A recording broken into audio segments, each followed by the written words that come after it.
Homélie du Père Gilbert Adam sur l'Évangile selon saint Jean, chapitre 14, versets 21 à 26.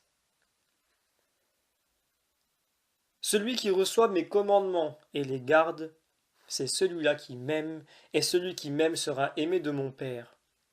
Moi aussi je l'aimerai, et je me manifesterai à lui.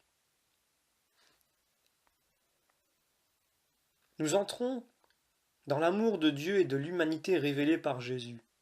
En nous manifestant son immense amour, Jésus nous dit son désir que nous participions à la plénitude de son amour. Celui qui m'aime, mon Père, l'aimera. Les disciples cherchent où Jésus veut les entraîner. Ils lui restent fidèles à l'intérieur de leur vie quotidienne. Ils actualisent son message d'amour auprès de ceux qu'il leur donne. Celui qui aime ainsi, dit Jésus, mon Père l'aimera. Nous viendrons en lui et nous ferons chez lui notre demeure. Dieu est au plus profond du cœur de l'homme, dans son amour. C'est son désir pour nous, que nous vivons de son amour. Dieu est avec toi.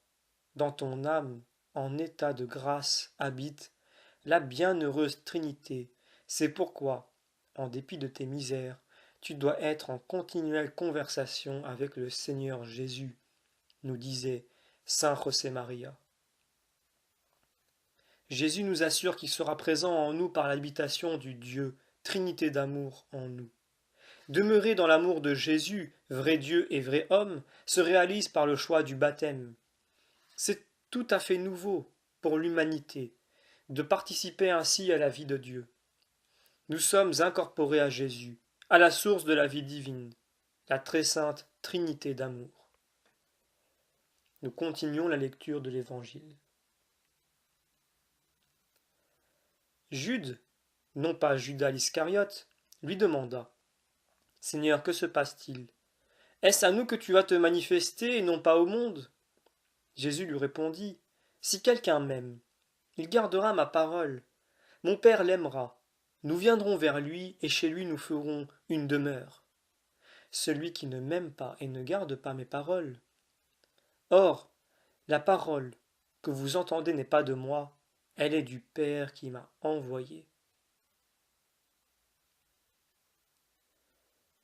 Celui qui est fidèle à la parole, à la manière dont Jésus a été fidèle au Père, c'est lui qui aime Jésus, dans une attitude concrète. Nous montrons à Jésus que nous l'aimons quand nous faisons ce qu'il nous dit. Celui qui a reçu mes commandements et y reste fidèle, c'est celui-là qui m'aime. Et celui qui m'aime sera aimé de mon Père. Moi aussi je l'aimerai, et je me manifesterai à lui. Cette pensée nous aide à demeurer en présence de Dieu. Il n'a pas de place pour d'autres désirs ou d'autres pensées qui nous feraient perdre du temps et nous empêcheraient d'accomplir la volonté divine.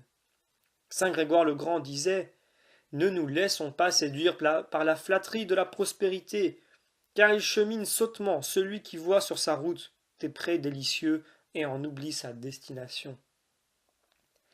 Ce n'est pas un discours, il n'y a pas de mots qui s'entendent. Cette fidélité est inscrite en chacun de nous, dans l'amour.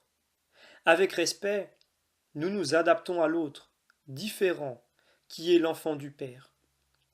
Aimer Dieu d'une manière réaliste, c'est aimer son prochain, celui qui est tout proche, et en l'aimant, c'est Dieu que nous aimons. Nous terminons la lecture de l'Évangile. Je vous parle ainsi, tant que je demeure avec vous, mais le défenseur, l'Esprit Saint que le Père enverra en mon nom, lui vous enseignera tout, et il vous fera souvenir de tout ce que je vous ai dit. Si nous avons cette intimité avec Jésus, nous nous sentons ses amis en tout lieu et à tout instant. La lumière et l'amour divin se déversent sur chacun de nous. La présence de Dieu dans notre cœur nous aide à découvrir et à réaliser dans le monde ce que la Providence nous propose. L'Esprit Saint, le Paraclet, suscite dans nos cœurs des initiatives pour placer Dieu au sommet de toutes nos activités humaines. Marie, notre Mère, intercède pour que nous pénétrions dans la lumière de la résurrection. Elle comprend les paroles surprenantes de Jésus. Sa mère est la seule à savoir d'où il vient, le lien mystérieux qui les unit.